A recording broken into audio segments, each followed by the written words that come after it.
우리 한번 더 기도하겠습니다. 아기 예수 탄생과 기쁨으로 경배하는 믿음의 성도들이 성탄절 아침에 주의 성전에 모여 정교인 통합 예배로 하나님 앞에 영광을 올려드립니다. 주님, 우리가 성탄의 기쁨과 은혜가 믿음의 삶으로 이어지기를 원합니다.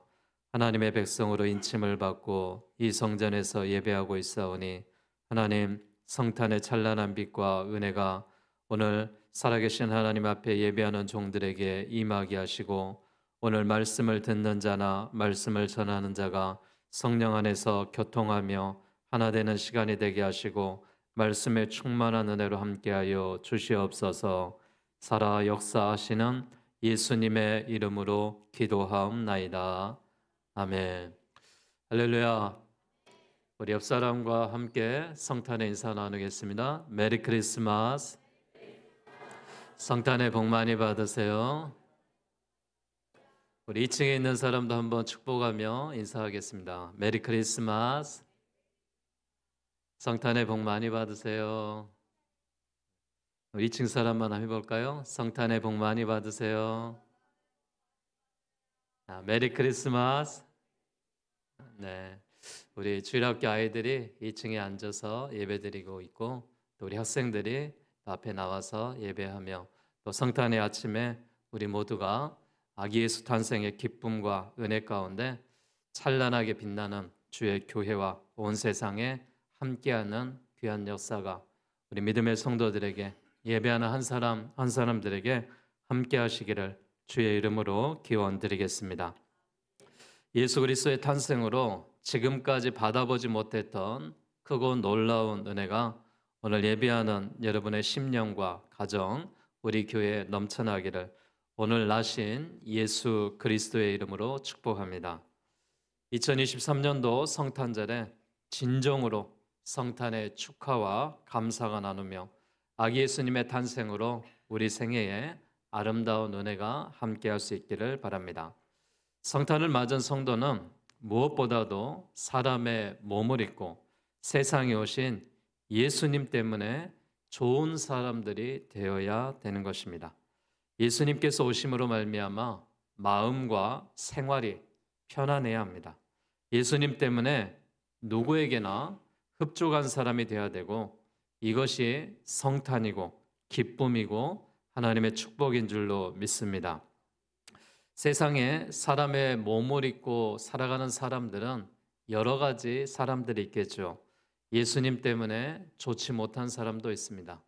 예수님 때문에 마음이 편안하지 못한 사람도 있고 다른 사람의 마음에 들지 않는 불편한 부정적인 사람이 있을 것입니다. 그러나 예수님 때문에 긍정적인 사람도 있겠죠. 예수로 말미암아 좋은 사람, 편안한 사람, 다음 사람에게 마음이 드는 흡족한 사람이 있을 것입니다. 오늘 주님께서 세상에 오신 성탄절을 맞은 여러분 모두가 예수님 때문에 행복하시고 예수님 때문에 기뻐하시고 예수님 때문에 우리가 늘 삶을 살아가는 것이 은혜로우시기를 주의 이름으로 축원드리겠습니다. 동방에서 찾아온 박사들이 유대의 왕으로 나신 이가 어디 계시냐라고 질문을 합니다. 우리가 동방에서 그의 별을 보고 그에게 경배하러 왔다라고 말합니다. 헤롯 왕과 온 이스라엘은 이 소식을 듣고 소동하기 시작합니다. 오늘 본문에 예수님의 탄생을 진정으로 축하하는 사람들이 나오고 있습니다. 그들은 동방에서 온 박사들입니다. 오늘 성탄절 아침에 동방에서 온 박사들이 어떻게 축하를 했고 우리의 예수님의 탄생을 축하하는 이 동방 박사들의 모습처럼 우리 모두도 이 성탄의 축하를 드리는 하나님 앞에 영광을 드리는 성탄절의 감사 예배가 되기를 주의 이름으로 기원합니다. 동방의 박사들은 하나님 앞에 이 성탄의 아기 예수 탄생을 어떻게 기뻐했냐? 지극한 정성으로 경배했다라는 것을 믿으시기 바랍니다. 기독교의 오랜 전승에 의하면 동방 박사들은 페르시아에서 온 천문학자들입니다. 당시의 형편으로 페르시아에서 베들레헴까지 여행한다라는 것은 결코 쉬운 일이 아닙니다. 산을 넘어야 되고 강을 건너야 되고 사막을 지나고 수천리의 길을 가야 했던 여정입니다. 그것도 별을 따라가려니 밤에만 여행을 했을 것입니다. 하루 이틀도 아니고 수많은 세월을 이렇게 보내야 했습니다. 그동안 무엇을 먹을까? 어디서 자야 될까? 숙식에 대한 고민이 있었을 것이고, 또한 밤에는 사나운 짐승들이나 강도의 위협이 있었을 것입니다. 이런 여행이 우리가 생각하는 것처럼 낭만적인 것들이 아니죠. 많은 어려움이 따랐을 것입니다. 생각보다 시간도 더 걸리고 생각보다 비용도 더 드는 여정일 것입니다. 우리가 주님을 만나러 가는 신앙의 여정도 이와 같습니다. 예수님을 믿는 생활이 그저 성경 찬송만 가지고 일주일에 한 번씩 교회만 다니는 그런 사람으로 인식하고 생각을 해서는 안 된다라는 것이죠. 사람들이 가장 좋아하는 말씀이 뭔지 아세요? 성경 말씀 가운데 좋아하는 말씀들이 많이 있습니다. 그 중에서도 가장 베스트로 뽑는 성경 말씀은 마태복음 11장 28절에 대한 말씀입니다. 수고하고 무거운 짐진 자들아 다 내게로 오라. 내가 너희를 쉬게 하리라. 여러분, 이 말씀을 들으니 어떻습니까? 우리의 마음이 좀 평안하지 않습니까? 내가 지치고 힘든 시간에 하나님의 성전에 와서 주님이 나를 만나주시고 나를 쉬게 하시고 나에게 평안을 주신다라는 말씀입니다. 이런 말씀만 있을까요? 우리가 부담이 되는 말씀도 있습니다. 예를 들어서 마태복음 16장 24절에 있는 말씀은 어떤 말씀입니까? 누구든지 나를 따라오려거든 자기를 부인하고 자기 십자가를 지고 나를 따를 것이니라 라고 말했습니다. 그럼 이 말씀이 나에게 주어진다면 어떻게 생각하겠습니까? 십자가 고통스럽고 또한 죽음의 길이고 멸시의 길이고 아픔의 긴 이 십자가를 내가 짊어져야 된다니 얼마나 이 현실 속에서 괴롭겠습니까? 사람들은 자신이 세상에서 성공하기 위해서는 주어진 일들에 대해서 정성을 다합니다. 그리스도인들도 크게 다를 바가 없죠. 복받기 위해서 부르짖어 기도하고 복받는 일이라면 정성을 다할 것입니다. 과연 주님을 위해서 얼마나 정성을 다했나 우리 모두가 살펴야 될 것이죠. 우리는 너무 값싼 은혜를 생각하고 있지 않는지 다시 한번 돌아보시기를 바랍니다. 그저 아무에게나 아무 대가 없이 거저 주는 것이기 때문에 이 값을 안 받는 경우가 있겠죠. 그러나 값을 안 받는 경우는 두 가지입니다. 하나는 그 값이 값어치를 매길 수 없을 정도로 그 값이 나가지 않는 물건에 대해서는 우리가 값을 치지 않습니다. 또 하나는 이 물건이 이 모든 것이 값을 매길 수 없는 정도로 너무나도 훌륭한 가치가 있는 것이기에 우리가 이 가격을 값으로 매길 수가 없습니다. 하나님의 은혜는 이와 같습니다.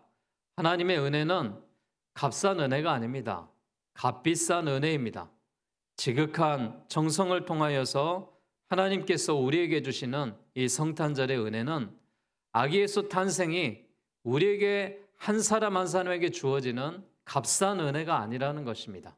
나 한 사람에게 아기 예수가 탄생하시고 그 예수가 그리스도로 함께 하셔서 나를 구원해 주셨다는 사실이 우리에게는 값싼 은혜인 줄로 믿습니다. 사랑하는 여러분, 우리 모두도 예수님의 탄생에 동방박사들처럼 지극한 정성으로 감사하며 경배하는 성탄절의 아침이 되시기를 주의 이름으로 축복합니다. 동방에서 온 박사들은 아기 예수 탄생을 어떻게 경배했냐? 겸손하게 경배했다라고 말하고 있습니다. 동방 박사들은 결코 천한 신분의 사람들이 아니죠. 이렇게 먼 길을 올 수 있는 비용을 마련할 수 있는 사람들이었고, 그리고 그들은 국경을 넘어갈 수 있는 그런 신분의 사람들입니다. 동방 박사들은 국경을 넘고 예루살렘 왕궁을 떳떳이 출입할 수 있는 신분을 갖고 있었습니다. 지금으로 말하면 한 나라의 대사의 역할이고 또한 마음껏 대통령의 궁을 왕래할 수 있는 그런 신분을 갖고 있는 사람들이 여기서 지금 말하고 있는 동방박사들입니다. 그래서 그들은 자신의 수준대로 왕궁에 찾아와 유대인으로 왕으로 나신 이가 어디 계시냐라고 질문을 합니다. 우리가 동방에서 그의 별을 보고 그에게 경배하러 왔노라라고 말하고 있습니다. 그들은 예루살렘 왕궁에서 주님을 만날 수가 없었습니다. 그들의 신분 가운데는 충분히 내가 동방에서 온 대사야, 별을 따라온 박사야, 여기에 아기 예수가 탄생하니 이곳으로 데려와, 이렇게 명령할 수 있는 그런 권위도 있는 사람들입니다. 그러나 동방박사들은 그렇게 하지 않았습니다. 동방박사들은 예루살렘 왕궁에서 아기 예수님이 베들레헴에 탄생했다는 소식을 듣고 베들레헴으로 내려갔습니다. 이것이 동방박사들의 겸손입니다.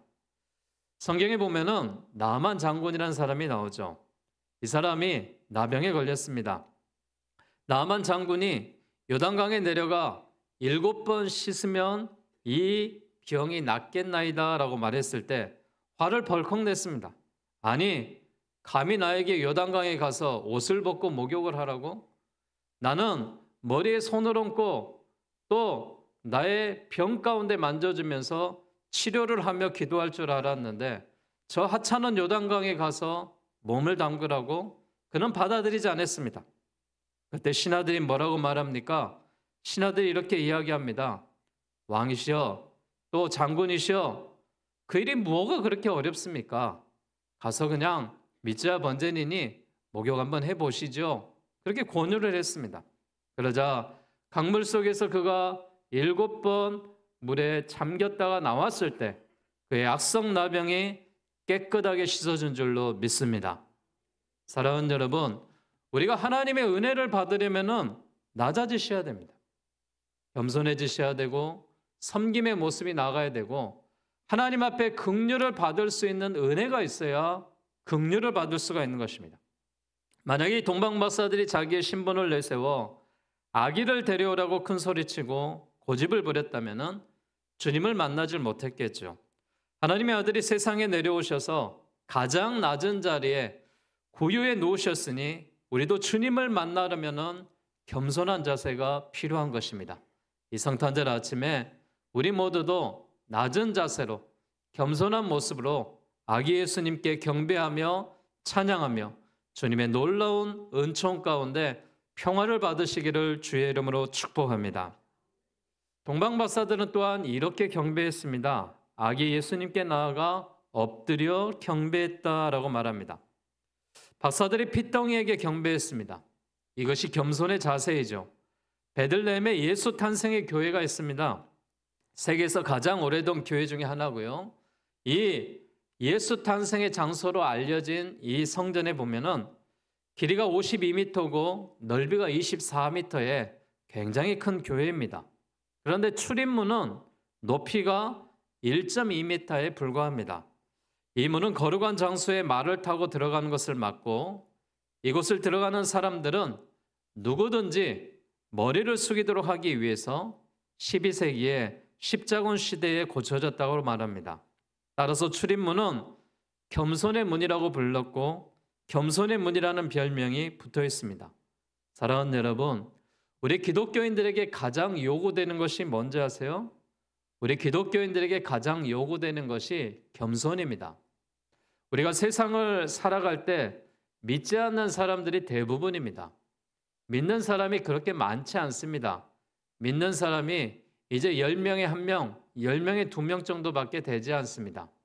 우리가 하나님의 주시는 이 세상에서 낮아지고 겸손한 모습으로 살아갈 때 세상이 좋아지고 세상이 밝아지고 세상이 살맛 나는 세상이 될 줄로 믿습니다.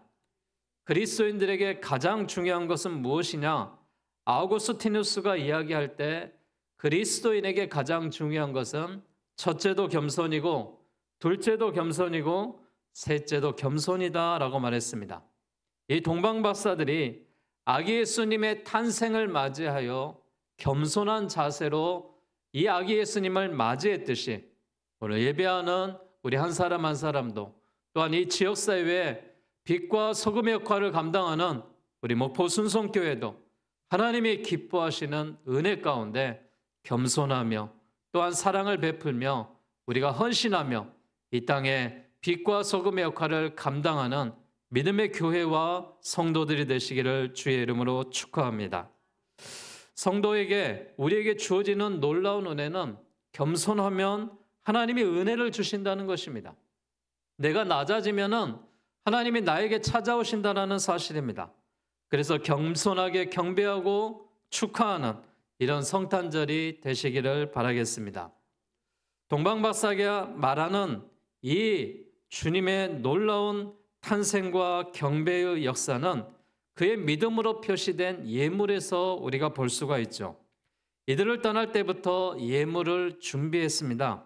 먼 여행의 어려움도 많았겠지만 예물의 정성껏 간직했고 돈이 필요할 때도 있었겠지만 이 예물만큼은 손대지 않았습니다. 그리고 오랜 기간 동안에 아기 예수님을 만나서 보배합을 열었습니다. 그 보배합에 과연 뭐가 들어있을까? 그 보배합에는 값지고 고귀한 것들이 들어있었고 또한 동방박사들의 신앙의 고백에 예물이 들어있었습니다. 초대교회 교부인 오리겐이 황금은 왕에게, 유향은 하나님에게, 그리고 모략은 장차 죽으실 그리스도께 드릴 예물이다라고 말했습니다. 이 예물은 예수님의 왕권을 상징하며 이 예물은 예수님의 신성을 상징하며 이 예물은 예수님의 인성을 나타내고 있습니다.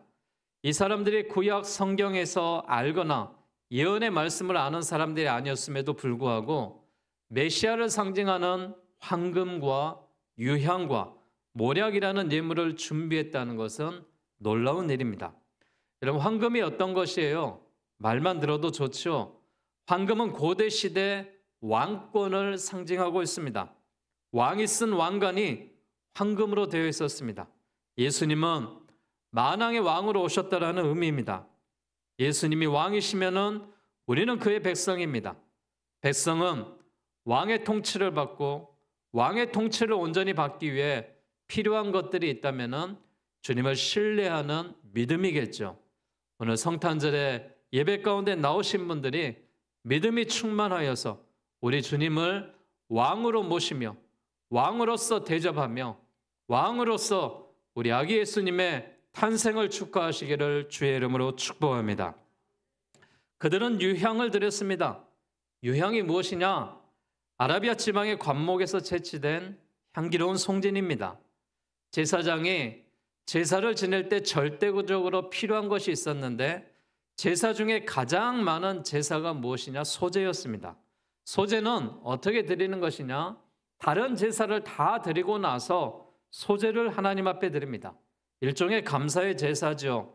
모든 제사 후에 소제가 드려졌는데 레위기 2장과 1절에서 2절의 말씀에 보면은 소제를 드릴 때 반드시 유향이 필요했다라고 말하고 있습니다. 예수님의 하나님과 우리 사이를 연결하는 다리입니다. 하나님께로 갈 수 있는 유일한 길이 무엇이냐? 예수 그리스도로 향하여서 우리가 구주로 영접할 때 하나님께 나아갈 수 있는 길이 열리는 것입니다. 예수님은 우리의 영원한 대제사장이라는 사실을 믿으시기를 바라겠습니다. 그래서 하나님 앞에 예배드릴 때 주께서 허락하셨던 이런 유향과 같은 향기로운 제사가 주님 앞에 드려질 수 있기를 주의 이름으로 축복합니다. 모략은 무엇이냐? 모략은 시스터스라고 하는 나무에서 나오는 진입니다. 아주 값진 기름이죠. 고대 근동 지역에서 아주 귀한 사람들이 죽었을 때 시신이 썩어서 시신에서 나는 악취를 방지하기 위해서 모략을 시신에 발랐습니다. 모략이 의미하는 바는 예수님이 우리 인생의 최고로 존귀하신 분이다라는 것입니다. 우리의 죄를 대신해 주시고 십자가를 주시고 또한 이 모든 것을 예표로 하는 선물입니다. 예수님의 생애는 모략으로 시작해서 모략으로 끝났다라는 것을 알 수가 있죠. 예수님이 이 세상에 탄생하셨을 때 모략을 선물로 받으셨지만 그가 마지막 십자가에 죽으실 때도 마지막에 받았던 선물이 모략입니다. 예수님이 세상을 떠나자 니고데모가 모략과 침향 100근 정도를 가지고 와서 예수님의 시신에 발랐다라고 기록하고 있습니다. 이처럼 동방박사가 드린 이 세 가지 예물에는 예수님이 어떤 분이신지에 대해서 잘 나타나고 있습니다. 예수 그리스도는 우리의 왕이라는 사실을 믿으시기 바랍니다. 예수 그리스도는 우리의 하나님이라는 사실을 믿으시기 바랍니다. 예수 그리스도는 우리의 구세주가 되심을 믿으시기 바랍니다. 이런 신앙의 고백이 담긴 예물이 동방박사가 드렸던 세 가지 예물, 황금과 유향과 모략이었습니다. 우리의 마음의 문을 열고 경배하는 마음으로 드려야 될 이 진정한 성탄절에 우리도 이처럼 이 황금과 유향과 모략에 대한 우리의 왕이시오, 우리의 하나님이시오, 우리의 구세주가 되신 아기 예수의 탄생을 축하하며 경배하시기를 주의 이름으로 축원합니다. 예수님을 맞이하는 사람들의 태도가 어떻겠습니까? 헤롯 왕은요, 헤롯 왕으로서 유대 지방을 다스리고 있었는데 그는 동방박사들을 통해서 왕이 오심의 소식을 듣죠. 헤롯은 거짓말로 축하하고 모의하려고 계획을 합니다. 그리고 새로 왕이 탄생하면은 왕권의 위협을 받는 줄 생각하고 있습니다. 예수를 죽이기 위해서 베들레헴에 이하의 어린아들은 다 살해하는 그런 적그리스도의 모형으로 나타났던 것이 헤롯 왕이죠. 당시의 제사장과 서기관들은 어땠습니까? 제사장과 서기관들은 성전에서 성전을 연구하고 묵상하고 가르치는 자들임에도 불구하고 주님을 찾는 자가 한 사람도 없었다라는 것입니다. 그들의 메시아에 대한 많은 지식과 타인을 가르쳤던 그 열정들이 그들의 삶의 행동에는 조금도 변화를 주지 못했다라는 것입니다. 오늘 성경에 나오는 목자들은 어떤 모습입니까? 목자들은 들에서 양을 치는 가난하고 멸시받던 위치에 있던 사람입니다. 당시의 풍조에는 그들의 윤리성과 부정적이기 때문에 법정에서 증인으로 채택할 수도 없는 그런 신분이 낮은 자들이었습니다. 그러나 그 양을 치는 목자들은 메시아의 오심을 기다렸다라고 말하고 있습니다. 천사들이 그에게 나타나 복된 소식을 전해주자 목자들은 베들레헴까지 가서 주께서 우리에게 알리신 바 이 이루어진 일을 보자라고 구유에 나신 예수님을 찾아 나섰습니다. 그들은 천사들이 전한 말을 의심하지 않았고 그들은 즉시 찾아 나서서 동방박사들은 그분을 경배하기 위해서 일평생으로 황금과 유향과 모략을 들여 경배했고 이 목자들은 가장 낮은 자세에서 아기 예수 탄생의 기쁨을 처음으로 맞이하는 자들이 되었습니다. 우리는 무엇으로 임마누엘로 오신 주님을 축하하겠습니까? 정성을 다하고 겸손한 마음으로 경배하여 우리가 가진 귀하고 소중한 모든 것들을 드려 이 땅에 오신 주님께 경배하며 찬양을 드리는 성탄절이 되시기를 바라겠습니다. 우리 주님 탄생하셨습니다. 만 백성이 온 교회가 아기 예수 탄생의 기쁨이 임하는 성탄절입니다. 성탄절은 세상 사람들도 기뻐합니다. 오늘 하루 성탄의 기쁨을 누리시고 성탄으로 인하여서 감사하는 날들이 되시고 성탄으로 인하여서 축하하는 날들이 되게 하시고 성탄으로 인하여서 복된 소식을 전하는 날이 되시고 성탄으로 인하여 예수님이 중심이 되는 이 새 날이 되시기를 바라겠습니다. 우리 아기 예수님은 평화의 왕이신 줄 믿습니다. 이 평화의 왕으로 오신 이가 우리의 가정의 평화를 주시고 교회의 평화를 주시고 교회를 평화를 주신 그 예수님께서 이 나라와 민족에 평화를 주실 것을 믿습니다. 오늘 이 자리에 함께한 우리 모두에게 위로 지극히 높은 곳에서는 하나님께 영광이 되며 이 땅에 많은 사람들에게 평화로 함께 하셔서 하나님이 기뻐하시는 사람들 중에 평강이 넘치는 오늘 성탄절의 아침이 되시고 성탄의 축복의 사람들이 되시고 성탄의 주의 교회가 되셔서 올 한 해 성탄의 기쁨이 온 교회와 믿음의 성도들에게 함께 하시기를 주의 이름으로 축원합니다. 기도하겠습니다. 존귀하신 주 여호와 아버지 하나님, 성탄의 기쁨과 은혜에 감사함을 드립니다.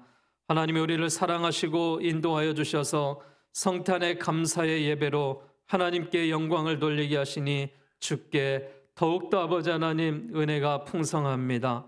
아버지 하나님, 우리가 지극한 정성으로 경배하며 겸손한 모습으로 경배하며 또한 믿음으로써 동방박사들이 황금과 유향과 모략을 드려 기뻐했듯이 우리 모두도 기쁨의 찬송이 드려지기를 원합니다. 주님, 주의 성전에 나와 성탄의 축하를 드리며 예배하는 성도들의 한 영혼 한 영혼들을 축복하여 주시고 위로 하나님께 영광이 되게 하여 주시고 이 땅의 많은 사람들에게 너의 심령의 평화의 왕으로 함께하여 주시옵소서. 살아 역사하시는 예수 그리스도의 이름으로 축복하며 기도하옵나이다. 아멘. 우리